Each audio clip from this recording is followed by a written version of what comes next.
Welcome to all. इस presentation में हम कन्वेंशनल प्रॉब्लम लेके आए हैं एक्सियल फ्लो रिएक्शन टरबाइन के ऊपर। क्या कह रहा है? एक कैप्लान टरबाइन है जिसका वर्किंग हेड है कितना 20 मीटर और जो कि डेवलप कर रहा है कितना पावर 11772 किलोवाट शाफ्ट पावर। अगर इस तरह से आपको दिया हो डेवलप पावर ऑफ दिस तो मतलब वो शाफ्ट पावर ही दिया है, क्योंकि अल्टीमेटली जो अपने को पावर मिलता है वो कहाँ मिलता है?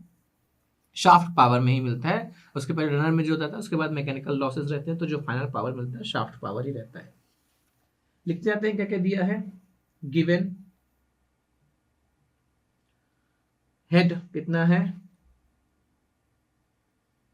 20 मीटर्स। उसके बाद शाफ्ट पावर कितना है 11772 किलोवाट शाफ्ट पावर।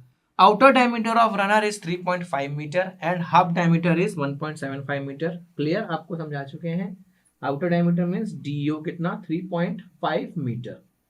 उसके बाद half diameter means that is DH या DB, जो भी बोलना चाहो आप, DH या DB 1.75 metre.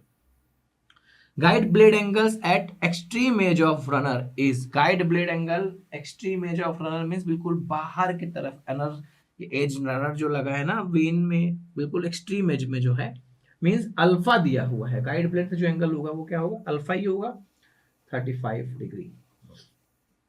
Hydraulic efficiency 88%।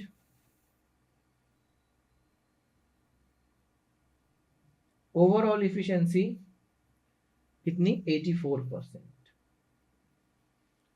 Velocity of work is zero, velocity of work is zero eight outlet, मतलब रेडियल डिस्चार्ज हो रहा है। तो क्या पूछा है अब टू फाइंड में क्या क्या है अपने पास? पहली चीज runner vane angles at inlet and outlet at the extreme edge of runner means theta and phi। second चीज speed of turbine, speed of turbine means n। ठीक है, आप पूरा स्टेटमेंट लिखने के बाद उसको ब्रैकेट में बताइएगा, इससे डिनोट कर रहे हैं उस पर्टिकुलर थिंग को। तो सबसे पहले अब अपने को वेलोसिटी डायग्राम ही बना लें। वेलोसिटी डायग्राम आपको हर एक कन्वेंशनल प्रॉब्लम में बनाना आवश्यक है।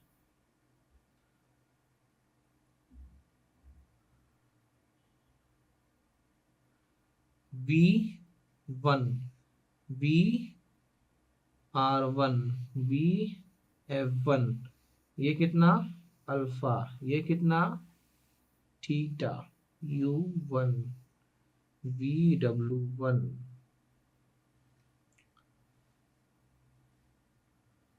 ये कितना VR2 VF2 that is V2 और ये U2। ठीक है, और ये एंगल कितना 5। अब अपने को पता है कैप्लन टरबाइन में U1 is equal to U2 होता है। ठीक है, कैप्लन टरबाइन में फॉर कैप्लन अपन जानते हैं U1 is equal to U2 and VF1 is equal to VF2, ये अपने को पता है। तो सबसे पहले अपन लोग क्या करें, शाफ्ट पावर का रिलेशन निकाल के Q निकाल लें। तो overall efficiency is equal to shaft power upon water power. Shaft power कितनी है 11772 इंटू 10 की power 3 upon rho GHQ water power. Shaft overall efficiency कितनी दी है अपने को 84%, that is 0.84 is equal to 11772 into 10 raise to the power 3 upon rho, water का rho कितना 1000 इंटू 9.81 इंटू H दिया है अपने को 20 मीटर इंटू Q। अब क्या करना है, Q को उधर ले जाना है, बाकी 0.84 को उधर लाना है और सॉल्व कर देना है। अपने को जो है क्या Q मिल जाएगा। मैं डायरेक्ट लिख रहा हूं आंसर, आप पूरा स्टेप बाय स्टेप सॉल्व करिएगा। Q मिला कितना 71.428 मीटर क्यूब पर सेकेंड। ठीक है, अब Q मिल गया तो अपने को पता है Q क्या होता है, area of flow into flow velocity, ये अपन जानते हैं। और कैप्लान के लिए एरिया ऑफ फ्लो कितना होता है पाई by 4 D outer square minus D H square into V F, ये अपने को पता है। तो Q भी पता है, Q कितना है 71.428, और DO और DH पता है, तो अपन लोग यहाँ से VF निकाल लेंगे, बिल्कुल 71.428 is equal to pi by 4। DO कितना है 3.5 मीटर, मीटर में है तो चेंज करने की जरूरत नहीं है, 1.75 का स्क्वायर इंटू VF। अब क्या करना है, VF को वहीं रहने देना, इस पूरे टर्म को इसके नीचे लेके जाना है, तो अपने को क्या मिल जाएगा, VF मिल जाएगा। मैं आप स्टेप बाय स्टेप सॉल्व करें, मैं डायरेक्ट लिखा हूँ VF1 VF2, मैंने इसलिए नहीं लिखा क्योंकि दोनों बराबर होते हैं। तो VF कितना मिल गया आपने को 9.9 मीटर पर सेकेंड। ठीक है, VW1 है क्या अपने पास, VW1 नहीं है। अगर VW1 मिल जाए तो अपन लोग अल्फा निकाल सकते हैं। ठीक है, तो अपन लोग मेहनत करेंगे काहे के लिए, VW1 निकालने के लिए। VW1 के लिए अपने को हाइड्रोलिक एफिशिएंसी दी हुई है, तो हाइड्रोलिक एफिशिएंसी से अपन लोग निकाल देते हैं। चलते हैं हाइड्रोलिक एफिशिएंसी की तरफ। तो हाइड्रोलिक एफिशिएंसी अपने को पता है कितनी होती है, VW1 U1 plus VW2 U2 upon यहाँ पे रो जी एच क्यू, ये वाटर पावर। तो हाइड्रोलिक एफिशिएंसी अपनी कितनी हो जाएगी यहाँ पे, VW2 तो जीरो बोला ही है, ये तो खत्म, Q से Q रो से row, that is VW1 U1 upon G H. Hydraulic efficiency कितनी दी है 0.88, 0.88। VW1 तो निकालना ही है, U1 दिया है क्या अपने को, U1 नहीं निकाला अभी अपन ने, तो बिना एक सेकेंड, VW1 कितना आया अपने पास, VW1 अपन लोग निकाल सकते हैं कैसे, अपने को अल्फा तो दिया है ना, अल्फा तो ऑलरेडी गिवन है, तो अपने को VW1 अल्फा से निकालेंगे। देखिए कैसे, यहाँ पे साइड में सॉल्व कर रहा हूँ।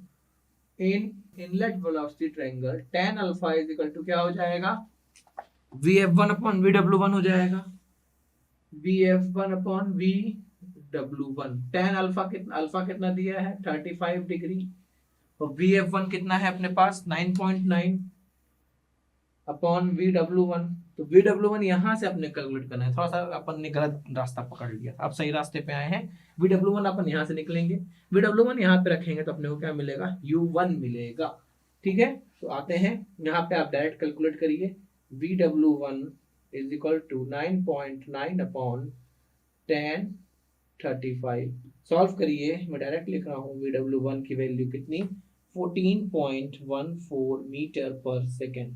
तो इस वैल्यू को अपन लोग यहाँ पे रखेंगे, कितना VW1 की जगह पे कितना होगा 14.14 मीटर पर सेकेंड इंटू U1 अपॉन जी की वैल्यू 9.81 इंटू 20। यहाँ पे अपने पास सब है, U1 को यहाँ पे रहने दीजिए, इसको नीचे ले जाइए, इसको इधर ले जाइए, तो U1 अपने को मिल जाएगा कितना, सॉल्व करिएगा, मैं डायरेक्ट लिख रहा हूँ U1 कितना 12.21 मीटर पर second.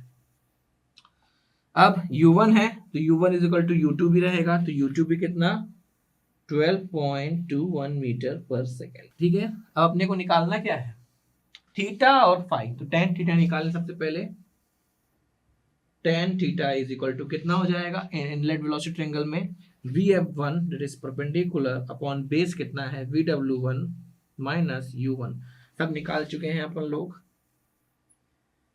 tan theta is equal to VF1 कितना 9.9, VW1 14.14 माइनस U1 कितना 12.21। तो सॉल्व करने पे अपने को क्या मिलेगा, theta is equal to direct लिख रहा हूं मैं 78.97 डिग्रीज। ठीक है, अपने को मिल गया थीटा। थीटा के बाद अपने को क्या निकालना है,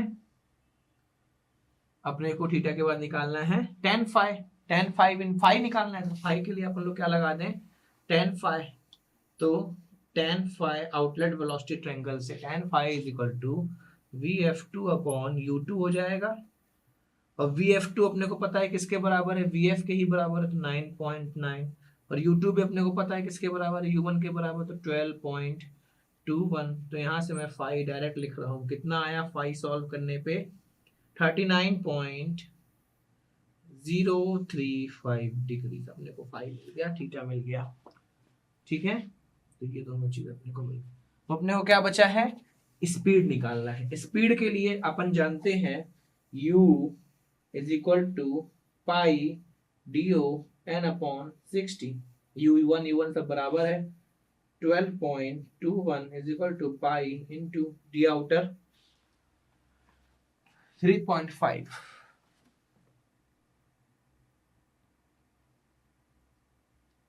सॉल्व कर लीजिए, यहां से आपको n मिलेगा। n जो आएगा n इज इक्वल टू कितना, थोड़ा सा सॉल्व कर ही देते हैं।